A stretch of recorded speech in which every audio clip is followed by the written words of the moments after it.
Welcome to VBG news. ఈ రోజు filmy updates అంటే ఇప్పుడు చూద్దాం. టాలీవుడ్ స్టార్ హీరోల ఫ్రెండ్స్ లిస్ట్ తీస్తే ప్రభాస్, గోపీచంద్ ముందు వరుసలో ఉంటారు. ఈ ఇద్దరు వర్షం సినిమాలో కలిసి నటించారు. ప్రభాస్ హీరోగా, గోపీచంద్ విలన్ గా నటించిన ఈ సినిమా బ్లాక్ బస్టర్ హిట్ అయింది. అప్పటి నుంచి ఈ ఇద్దరి మధ్య నుంచి స్నేహం ఏర్పడింది. కానీ మళ్ళీ ఈ ఇద్దరు కలిసి నటించే సందర్భం రాలేదు. కాకపోతే అప్పుడప్పుడు ఈ సినిమా ఈవెంట్లలో సందడి చేస్తుంటారు. బాలయ్య అన్స్టాపబుల్ షోలో ఈ ఇద్దరు చేసిన రచ్చ అంతా ఇంత కాదు. ప్రస్తుతం ఎవరి సినిమాతో వారు బిజీగా ఉన్నారు. ఇక గోపీచంద్ నటించిన లేటెస్ట్ ఫిలిం విశ్వం దసరా కానుకగా అక్టోబర్ 11న ఈ సినిమా రిలీజ్ కాబోతుంది. గత కొంతకాలంగా ఫ్లాప్లతో సతమతమవుతున్న దర్శకుడు శ్రీను వెట్ల ఈ సినిమాను తెరకెక్కించాడు. శ్రీను వెట్లతో పాటు గోపీచంద్ కూడా ఈ సినిమాలో కంబ్యాక్ కావాలని చూస్తున్నాడు. ఇప్పటికే ఈ సినిమా ప్రమోషన్ కంటెంట్ అంచనాలు పెంచేసింది. ప్రమోషన్స్ కూడా స్టార్ట్ చేశారు. ఈ నేపథ్యంలో ఓ ఇంటర్వ్యూలో గోపీచంద్ కు మళ్ళీ విలన్ గా నటిస్తారా అనే ప్రశ్న ఎదురైంది.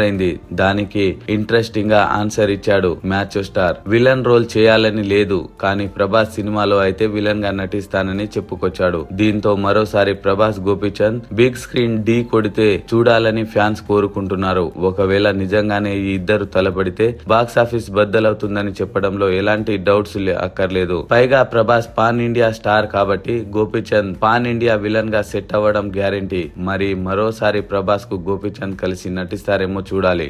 మరిన్ని ఫిల్మీ అప్డేట్స్ కోసం చూస్తూనే ఉండండి విబిజీ న్యూస్.